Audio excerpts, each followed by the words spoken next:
Hello friends, vinyl community, fellow music lovers. Welcome to another episode of The Vinyl Survivor. This is the show where I talk about 5 albums that are new to me, that have either recently come into my collection through new purchases or stuff I've pulled from my inbox. And I just go ahead and clean them up, give them a listen, and let you know what I thought of them, and let you know whether I think they have a good place in my collection, whether I'll be keeping them or getting rid of them, and try to give you a little bit of the history on each one, and just talk about each one for a few minutes. So sit back, relax, and enjoy the show. First album we have here needs no introduction at all. Spent 24 weeks at number 1. This is the soundtrack to the movie Saturday Night Fever from 1977. Of course, a huge success of a movie and a huge success of a soundtrack. This album charted in the Billboard charts for 120 weeks, so over 2 years this album was in the charts. A huge success, one you see at thrift stores digging all the time. This is one of those albums that just everyone bought. So this was hugely popular. This is a really nice copy I found. It was still in shrink when I found it. I picked this up at the Hospice thrift store, I believe. The inner sleeves on this one actually give a little bit of notes on each particular song and whatnot. Actually gives you some information on the movie itself, the actors and actresses. And it was released on RSO Records here in the States. 2 LP set. So yeah, if you've been following along with this show for a while, you know that I'm really not much of a fan of disco, but this is one that even I can get into. I guess that's why it was so wildly popular. Is just the songs on here are great and they're fun and they're well known. We all know a lot of these songs, and just a really cool soundtrack. So this one I will be keeping for my collection. One of the few disco pieces in my collection. Okay, next thing we have up is the 6th album from the Gainesville band Morning Bell. This is one I talked about recently as a new purchase. This is their 6th album, as I said, Boa Noite. Came out just earlier this year, 2013. I believe their first album released on vinyl as well. They've done some 7 inches in the past. This is their first vinyl release. Really cool album. Morning Bell is sort of a psych rock, alternative rock band. It's really difficult to tie them down. Very, very interesting sounding band, very cool sounding band. Really, probably my favorite Gainesville band. Really great live. It was unfortunate. They recently played a concert downtown in the plaza, and it was rained out. So, well, they played they were able to play some, and then eventually the rain came and washed the whole concert out. But yeah, I'm definitely going to try to see them again. I think they're playing a concert next month at one of the local venues here. I think I'm gonna have to get out and go see them live. It's been a while since I've seen them live, and this is a really cool album, different from what they normally do. This has to me, it has sort of a moody blues kind of sound. There's a lot of almost like orchestrations. There's some piano. The album flows really well. It's all sort of meant to be listened to in one piece, I think. Just very beautiful melodies. And they did do an insert with some lyrics. That was nice. A little bit more artwork on there. And the album was pressed on beautiful white vinyl. Black labels. Really nice looking pressing. Sounds good. They did a good job for their first vinyl pressing. Actually, the lead singer of the band hand delivered these on the day they were released. Unfortunately, I was taking my mom out for Mother's Day on that day, so I wasn't here to receive it. That would have been really cool to get a picture of a band member delivering the album to me. But nonetheless, cool new album from a great Gainesville band, and if you think you like sort of a moody blues, psych sort of sound, I definitely recommend checking this one out. Give it a try. I don't know. I'm sure there's several online places where you can sample this or listen to the whole thing if you have a subscription to one of those services. I'm sure it's out there. Okay, next thing we have here is the latest album from the Scottish duo Boards of Canada. This is their new album Tomorrow's Harvest.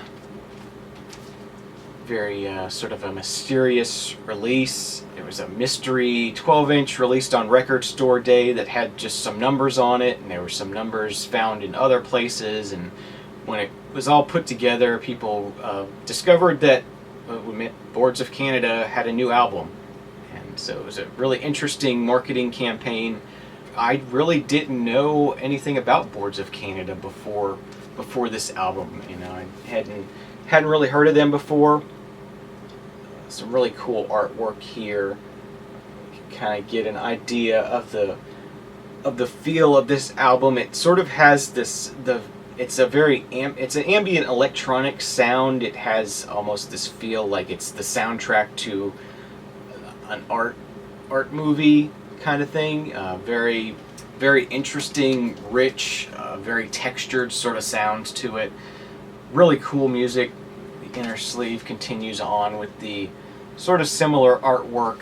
It's like photographs of a like a picture tube CRT screen of just very odd sort of scenes and pictures. And like I said, the music fits this very well. It's almost like this would be the soundtrack to, if this were sort of an art movie with just different scenes cut together that were interesting, this would be the soundtrack to it.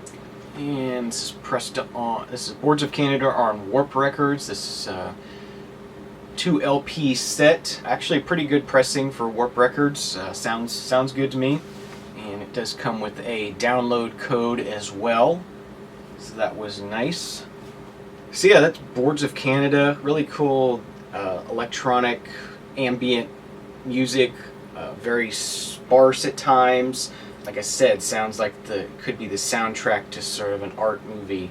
Really awesome, just awesome music to just put on, close your eyes, lay down, and just picture things in your mind. It's almost psychedelic in that way to me, you know, just really cool.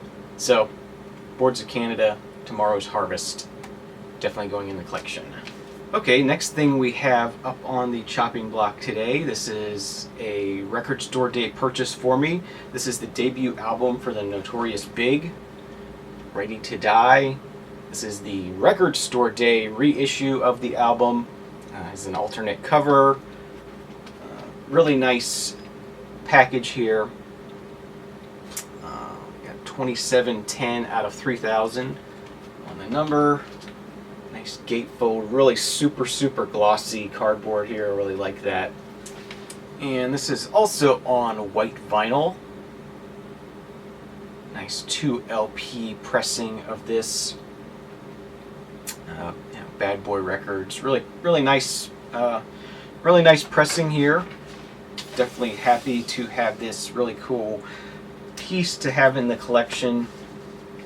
I sometimes see the original pressing, but it's usually the jacket's pretty well beat. You know, it's usually a DJ has had it, and they always have huge amounts of wear on the edge here, and there's usually a lot of creases in the cover and whatnot. So I thought I would go ahead and grab this Record Store Day reissue of the album. Really cool. So Notorious Big, Ready to Die, going in the collection. Okay, and the last thing we have to talk about today is another debut album. This is from the Foo Fighters, aka Dave Grohl.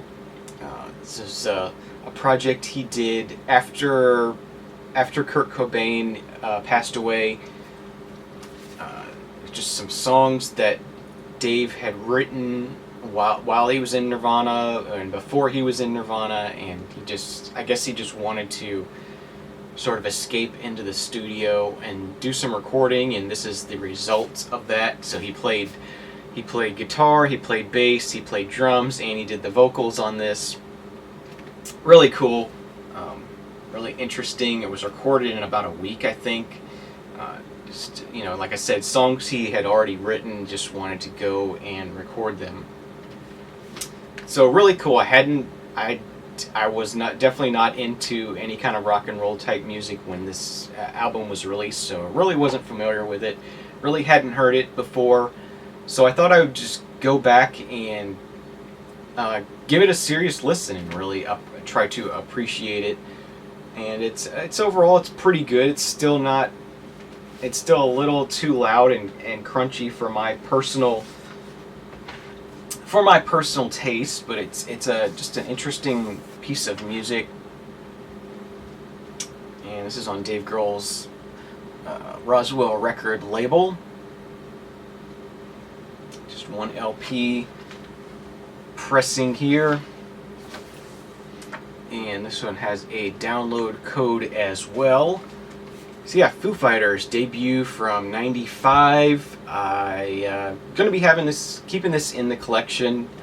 It's just a new purchase I wanted to buy and I want to have in my collection. Like I said, it's not really my kind of thing, but occasionally I just want some loud guitar kind of music, and this will fit the bill. Certainly very interesting to hear, and hopefully maybe in the future I'll be able to listen to this some more and understand it more and really enjoy it.